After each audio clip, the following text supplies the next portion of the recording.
ce que je voudrais faire aujourd'hui avec vous, c'est vous présenter rapidement Sodexo. La plupart d'entre vous savez ce que nous faisons et introduire également notre politique de manière générale, notre politique de la diversité, de rentrer un peu plus en détail sur les différentes générations qui sont présentes au sein de Sodexo avant de rentrer dans le vif du sujet et de vous présenter quelques exemples de bonnes pratiques et de terminer avec quelques résultats concrets.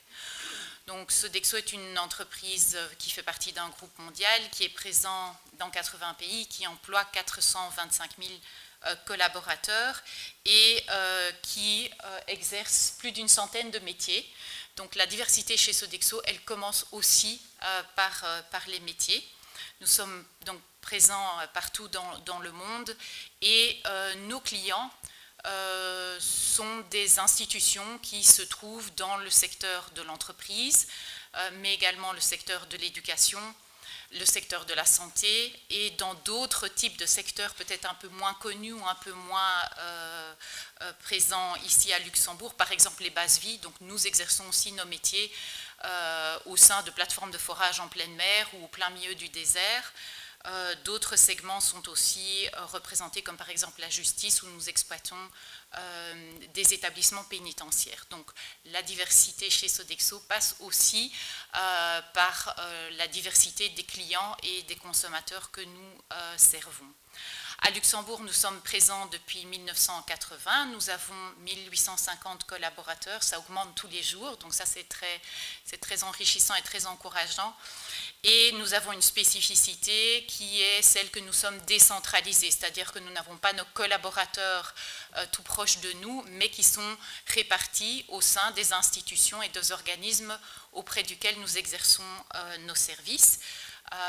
Les services qui sont historiquement, vous le savez, bien sûr, la restauration collective, mais toute une panoplie aussi d'autres services qui sont proposés à nos institutions, comme le nettoyage, la gestion des déménagements internes, la messagerie, la conciergerie, le nettoyage, l'entretien d'espaces verts, la maintenance, etc., etc.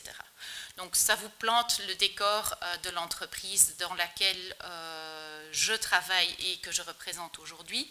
Une entreprise qui a depuis de nombreuses années inscrit un positionnement d'entreprise socialement responsable comme un axe stratégique de l'entreprise. Et dans cette politique de RSE, de manière aussi un peu plus particulière, la responsabilité sociale et sociétale et notamment la gestion de la diversité. Donc Sodexo a pour mission ou pour vocation ou pour ambition d'améliorer la qualité de vie, bien sûr, des consommateurs et des clients et des résidents, des utilisateurs que nous servons, mais également de l'ensemble de nos collaborateurs. Et cette démarche s'inscrit bien évidemment dans la volonté de contribuer au développement économique, sociétal et environnemental des régions dans lesquelles nous sommes présents ou des pays. Notre stratégie ressources humaines fait tout son sens. Nous sommes une société de services. Ça veut dire que loin de pouvoir nous différencier par rapport aux produits que nous proposons, ce sont avant tout nos ressources humaines et nos collaborateurs qui font la différence auprès de nos clients. Nous avons donc, comme je vous l'ai dit, inscrit déjà depuis plus de 10 ans la diversité et l'inclusion, puisqu'il ne s'agit pas d'avoir une diversité, c'est un état de fait. On l'a dit, 1850 collaborateurs, on est à, je crois, 32 ou 33 nationalités différentes, une centaine de métiers, vous l'avez compris. L'objectif et la volonté, c'est d'inclure et d'œuvrer pour faire en sorte que toutes ces différences ou toutes les personnes qui fonctionnent dans notre entreprise puissent le faire avec les mêmes chances. Donc notre stratégie est axée autour de 5 populations relativement classiques et que vous connaissez. Donc nous veillons à la mixité des équipes hommes-femmes. Nous travaillons, et on va y revenir, sur les générations au travail. Et comme mon prédécesseur l'a dit, on ne focalise pas ou plus, parce qu'on a commencé par là, sur une population particulière, les tout jeunes ou les plus âgés. on œuvre vraiment pour une collaboration entre les différentes générations afin que cette collaboration soit la plus efficace et la plus enrichissante, autant pour les individus que pour l'entreprise. Nous travaillons également, bien sûr, sur les personnes à capacité réduite, et on en a parlé tout à l'heure avec vous, madame, sur, bien sûr, des difficultés de plus en plus importantes de personnes qui souffrent qui peinent avec la difficulté ou la lourdeur du travail, puisque une bonne partie de nos collaborateurs œuvrent effectivement dans des fonctions qui sont dites lourdes d'un point de vue physique. On travaille à l'intégration et à l'inclusion des personnes de culture et d'origine différentes et sur l'orientation sexuelle de manière plus précise, mais de manière plus générale aussi sur les personnes qui ont fait des choix de vie divers. Notre stratégie génération, je viens de vous en parler effectivement très brièvement. L'idée pour nous n'est pas de nous focaliser ou n'est plus de nous focaliser exclusivement sur les tout jeunes, même si bien évidemment on y fait attention, ni sur les plus âgés, mais de concrétiser notre culture d'entreprise par le renforcement des échanges et la cohabitation entre les différentes générations.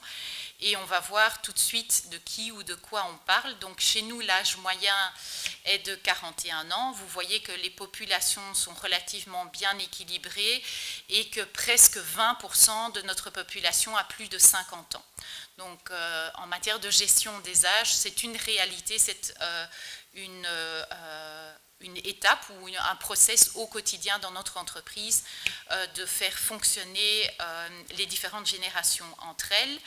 Les recrutements chez Sodexo, vous voyez que là, la proportion diminue, mais qu'une grande partie de nos recrutements se font encore pour des profils au-delà de 40 ans. Donc, on a bien évidemment la volonté d'intégrer des compétences, un savoir-faire, mais aussi un savoir-être, quel que soit l'âge de la personne. Alors, je ne vais pas trop rentrer dans les détails, mais on a dans notre exercice de définition de la stratégie de la diversité de manière générale et sur l'intégration des générations, réfléchi aux multiples avantages, autant pour nos individus, pour nos collaborateurs, que pour l'entreprise, d'œuvrer pour faciliter les échanges et rendre les échanges de plus en plus intéressants entre les différentes générations. Et j'en viens à ce qui, manifestement, certainement vous intéresse le plus, c'est-à-dire à nos actions concrètes. Donc j'ai listé toute une panoplie d'actions qui traitent de la diversité de manière générale, mais on l'a bien compris que ça fait partie d'un processus complet, qu'il n'y a pas qu'un focus sur cette différence d'âge, mais que la différence de genre, de l'état de santé, de la culture, peut effectivement avoir un impact sur le modèle que chacun a et la vision que chacun a de son rôle dans le travail. Donc nous avons très tôt, quand nous avons obtenu la certification ISO, défini notre politique qualité avec la volonté d'œuvrer pour le développement de nos collaborateurs et le progrès de nos collaborateurs, parce que la qualité des services que nous fournissons aux entreprises passe naturellement aussi par la compétence et par le savoir-être et le savoir-faire de nos collaborateurs. Nous avons également, comme vous l'avez dit aussi, Monsieur Grégorius, une politique ressources humaines qui se focalise plus particulièrement sur 5 étapes clés de la vie du collaborateur dans l'entreprise, avec un certain nombre d'engagements qui sont pris tout au long du parcours du collaborateur dans l'entreprise. C'est le lien intrinsèque entre l'entreprise et le collaborateur. C'est effectivement les différents processus RH qui ont été tous revus et révisés pour être sûr qu'ils soient en parfaite adéquation avec notre politique de diversité et pour s'assurer qu'il y ait une absence de préjugés ou de biais conscients ou inconscients dans le traitement des différents processus RH. Un exemple, donc dans le cadre du recrutement et de la formation, nous avons différents partenariats avec différents types d'organismes pour intégrer dans le marché du travail des profils dits fragilisés, que ce soit des tout jeunes en décrochage scolaire, que ce soit principalement des dames qui n'ont pas travaillé pendant un certain nombre d'années et qui souhaitent revenir dans le monde du travail, ou comme je les appelle en général des accidentés de la vie qui ont fait qu'à un certain moment de leur parcours se trouvent sur le deuxième marché de l'emploi et rencontrent quelques difficultés à retrouver du travail. Donc ça nous permet ici d'ouvrir en fait notre perspective et de pouvoir intégrer tout type de population au sein de l'entreprise. Le premier point concerne également les méthodes de recrutement par simulation. Donc nous avons 60% de nos recrutements qui sont faits principalement pour les profils non qualifiés ou moins qualifiés, qui sont faits sur base de petites épreuves au cours desquelles les gens sont mis en situation d'emploi, ce qui nous permet de ne plus recruter les gens uniquement sur base d'un CV, voire sur base d'entretien, et ainsi d'éviter, encore une fois, tout type de préjugés et de nous aider en fait à aller vers des profils peut-être atypiques ou de profils vers lesquels on n'aurait peut-être pas spontanément été pour pouvoir, encore une fois, agrémenter et augmenter la diversité de nos équipes. Alors, très concrètement, nous avons également une formation que nous avons appelée Spirit of Inclusion, une formation, mais je dirais plus une sensibilisation, au cours de laquelle on passe très rapidement sur des concepts très théoriques de diversité, où on rentre très vite dans une partie beaucoup plus ludique, où au cours de la journée, on va par différents jeux de rôle, par différentes mises en situation, faire vivre à nos collaborateurs les valeurs de Sodexo, principalement en matière de diversité. Donc on dispense des messages, des attitudes qui sont attendues par nos managers, mais aussi par nos collaborateurs. C'est une formation qui est obligatoire pour les managers chez Sodexo, ainsi que pour l'ensemble du personnel du siège.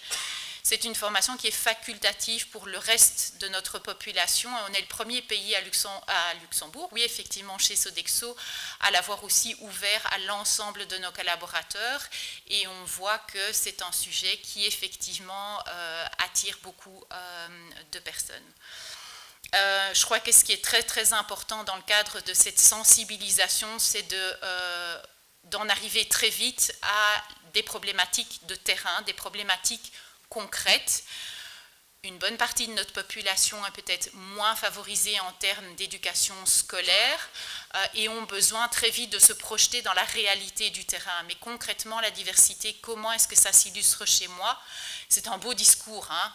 On vous dit que œuvrer pour la diversité, c'est augmenter l'engagement de vos collaborateurs, c'est augmenter la performance de votre entreprise, mais ça passe aussi par des situations qui sont relativement délicates à gérer par nos managers au quotidien sur le terrain.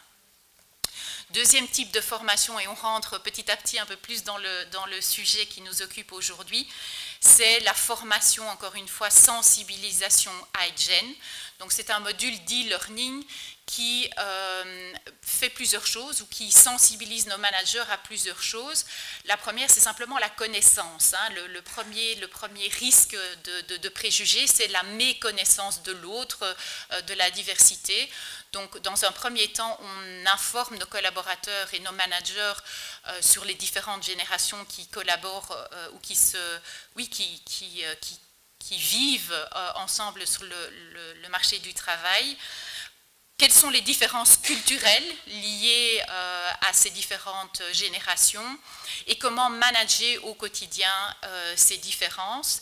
Cette formation existe pour l'instant exclusivement pour nos managers, mais on est occupé à développer des modules qui pourraient être mis à disposition de l'ensemble de nos salariés. Nous avons également l'exemple de ce qu'on appelle le courrier 55+, c'est notre jargon interne. Donc à l'âge de 55 ans, chaque collaborateur de Sodexo reçoit un courrier de notre part, plus ou moins bien vécu, dans lequel en fait il est invité de manière volontaire à prendre contact avec les ressources humaines pour aborder et préparer sa fin de carrière.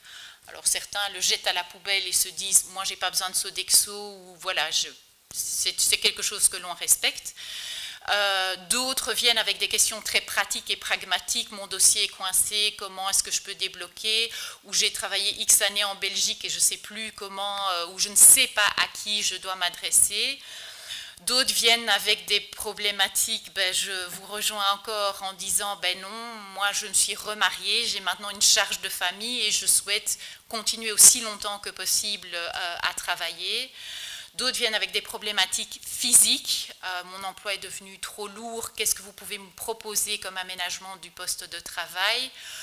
D'autres viennent avec une volonté de plutôt travailler dans la passation du savoir, sur des fonctions plus pédagogiques.